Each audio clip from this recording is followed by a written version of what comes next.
So we just got the second drip marketing for version 7.1, and it is none other than Vodyanitsa who is going to be releasing as the second 5-star of the patch. Now, of course, one thing to mention is it was pretty obvious to me that it was going to be either Vodyanitsa or Mitya. The question was which of the two it was, and accordingly as well, if it was going to be Mitya potentially, then I would have expected Valerie to drop tomorrow as well. I doubt Valerie is going to be in this patch, and I should also mention that I think Valerie is going to be a 4-star, hence why I'm saying he could be still tomorrow as well, but I doubt it. I think he's going to be a duo with Mitya. It seems like they're going to be setting that whole shebang up pretty much, right? That's my thought process at least, right? Especially with Mitya being a stellar linchpin with Electro and Valerie being just a regular old Electro Vision. He could also be, I mean, we know he's Electro and he has a vision, of course, right? Based on what we've seen of his emblem. But yeah, it's probably going to be that, right? I don't see him helping out Vejna or Vodyanitsa. So there's no point in him releasing right now. From a combat perspective, right? From a gameplay perspective, it just doesn't make any sense. So yeah, I think it's going to be Vejna and Vodyanitsa for this patch, and that's about it. But I'm very much looking forward to seeing how Vodyanitsa is as a playable character, to be honest, right? For me, before we get into the subtext and everything, I have to just say, I think they absolutely nailed Vodyanitsa's character, you know? They did a fantastic job in portraying her. I really enjoyed the scenes she was in, right? My favorite scene with her, I have to admit, is when Turgov, the guy who was praying at the very beginning of the murder mystery, saying, oh, you know, I thank God that I'm with these two superstars in the same room in the same night, and you know, staying overnight and everything. And obviously Odette was like, really? And then Vodyanitsa was like, if you keep up with that act, you're gonna go straight out there in the snowstorm. You're gonna get kicked out of the theater. I love that. That was brilliant, honestly. I really, really like that. So Vodyanitsa as a character is fantastic. And I really hope they do what they did with Vodyanitsa and Mitya as characters with future characters to come, right? You know, obviously with Vejna, Danica, Noi, all these characters that we still haven't seen yet, right? It would be amazing to get the same type of feel when it comes to how open they are, how, you know, you could really understand them. You could feel their emotions very well in the way they spoke, in the way their dialogue was written, in their mannerisms as well. So for me, I really hope we can carry forward with what Vodyanitsa and Mitya have done in the most recent Archon Quest. But coming back to Vodyanitsa, I really like the way they portrayed her. Now it's a question of if they can nail the playability side of things, right? Because frankly speaking, I don't know if she's actually gonna be any good, and I'll explain why in just a second. So let's start off with the subtext, and then we'll go on to the second post, of course, where we get to see what element she is. Does she have a vision or anything else? And we can, you know, kind of determine as to how good she might be playability wise, and then of course kind of get a little bit more info from a story perspective as well. Vodyanitsa, lingering siren song, prima donna of the Korolevsky trope. A long time ago in Snezhnaya, water imps dwelled all over the city. Some sang glorious melodies on the stage, while others cheerfully hummed light-hearted tunes through the streets and alleyways. Then there were the others who preferred to slip into the water, where they would lure curious passerby to the water's edge with their haunting, dreamlike songs, only to then suddenly leap up and splash the unsuspecting onlookers full in the face before vanishing, giggling back beneath the surface with a flick of their tails, leaving their victims floundering between anger and laughter. But as time passed, the stages and alleyways of Snezhnaya quietly lost their singers, and the melodies beneath the water, carried by unseen currents, began flowing soundlessly towards a distant silence. People began to whisper uneasily amongst themselves. I'm wondering if those haunting songs from the deep might drift away from them forever. Then one morning, people learned that Vodyanitsa was still performing on the stage of the Korolevsky Theater, as though the days of old had never faded and the joy of bygone times had remained just as it always had been. Hardly anyone knew why she stayed, nor did anyone dare ask her to her face unless they were prepared to never secure another interview with Miss Vodyanitsa ever again. Maybe she had stayed on in order to not to disappoint the audiences who so adored her singing. Or maybe she was just unwilling to exit that dazzling stage. Or perhaps there were other reasons significant enough to make her swim against the current, even if it meant bidding farewell to her own kind.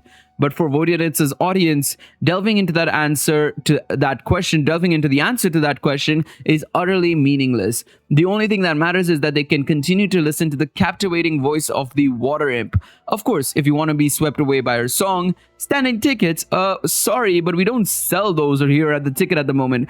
And no, we don't allow our patrons to bring their own chairs either. Crack the doors open a little bit. The draft would leave everyone inside freezing. My apologies, but the theater isn't hiring any day cleaners at the moment.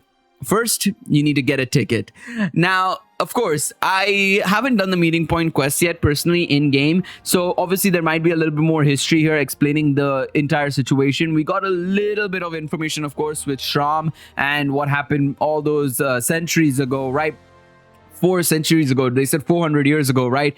Where, there was that whole battle and civil war between the Fae and humans. And obviously the water imps got dragged in that situation. So obviously I want to see maybe the meeting point quest will have some information. And if the meeting point quest doesn't, then we'll probably get a story quest, I'd imagine, a character story quest with Vodyanitsa explaining that whole past is my assumption, right? They usually tend to utilize these as a bit of a precursor, a preview of what we might see as a story quest. Sometimes, not all the times, sometimes. So I'm very much looking forward to that. Of course, it gives us a lot more of the history of Snezhnaya, which I'm all for. I love reading about anything to do with the past of Teyvat. It always is a lot of fun because you get to learn more about the world that we are currently living in, right? It's the same thing as in real life. You learn from what people have done before and you apply it in the present in terms of what to not do or what to do, kind of thing, right? So it's quite interesting and quite exciting in that regards for sure. Now let's move on to the next page and then we can talk about her combat skills. Oh, enough, Paraskeva. I know I'll hit those high notes, no sweat. And Xenia. Oh, Xenia, I've already memorized your piece by heart too. I won't forget a single note. I won't. Vodyanitsa talking to herself in the backstage dressing room. Of course, these are probably fellow water imps that she might have known back when things were obviously a lot better and everybody was together, of course, with her. Name Vodyanitsa. Title Lingering Siren Song. Prima donna of the Korolevsky trope. Vision Hydro. Constellation Piscicula Aurea. Piscicula Aurea. Piscicula Aurea. One of those two, or one of those hopefully was somewhat close to being right. So she is just a plain old Vision Hydro. Now, obviously, being a Hydro character, you could be in a various amounts of teams, right? Hydro is probably one of the most versatile, elements right now in the game, right? You got, melt. You've got technically melt. You could participate in that by freezing, of course, right? But freeze, vaporize, bloom, electrocharge.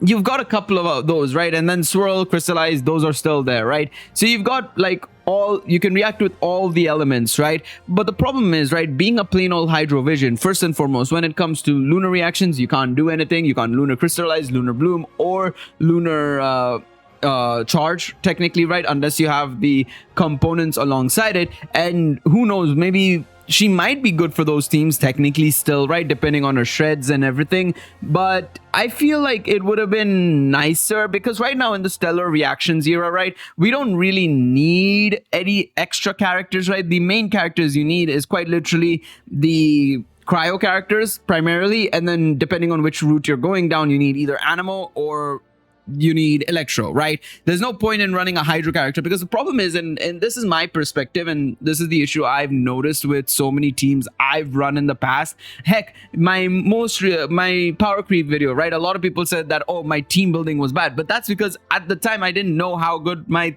teams actually should be or how reactions actually worked. I'll be honest and say I never really looked into exactly how reactions worked. I've just learned more about it recently because I've just been getting into it a little bit more by, when you look at theory crafters and everything, they kind of explain things in a nicer, some of them explain it in a very easy way, so you understand it more. My perspective and the issue I used to have was that I'd be applying extra elemental reactions that would snatch away the primary reactions that need to be going, right? For example, with Arlecchino and running a melt team or a vaporize team with Arlecchino, I'd add an Animo unit and the swirl reactions would just snatch that away from the vaporize or melt, and that was a problem that I was having, the way I would do my rotations, that was the struggle I was facing, right? And I expect that to be the case with Vodyanitsa as well, right? Where if you run her in a, say, stellar composition, and they want you to run her in a stellar composition, it might not even be a huge upgrade in that situation, because the applications of the Hydro element might be too strong, right? Again, this is my worst case scenario. I'm thinking ideally, if they are able to make it so that Vodyanitsa's shred is maybe like a one-time shred that applies for like a good 30 seconds, 35 seconds, maybe something like that, and you give general buffs and stuff, right? And you're not really necessarily applying the element, Alan, potentially like a Nicole, then she'll be insane, right? Then she'll be, I think, fantastic to have. But right now, I'm gonna assume worst case scenario as well and say, like, if she is applying Hydro, then there is a problem there where she'll snatch away those reactions. In my opinion, what I would have preferred they do with Vodyanitsa, and I know it would be a little bit weird considering it's no longer Not Cry and we've let go of that era of lunar reactions technically, right? And we're now into the stellar reaction era, right? I think it would have been way better to have actually another lunar reaction Hydro character. Why not? Like, okay, you might have had to explain how she got the moon wheel, right? You could finagle it in some way, shape, or form. I think there could have been an explanation anyhow. You could have done something there. But I think having a lunar reaction Hydro character that's not Columbina or Aino that's available is very nice. Honestly, I think it's fantastic. It just gives people more options than, oh, I have to go summon for Columbina or use the 4-star option for my driver abilities, right? I think it would have been fantastic if they had done that. So let's see how she is going to end up. I'm really hoping that she's not just limited to being a...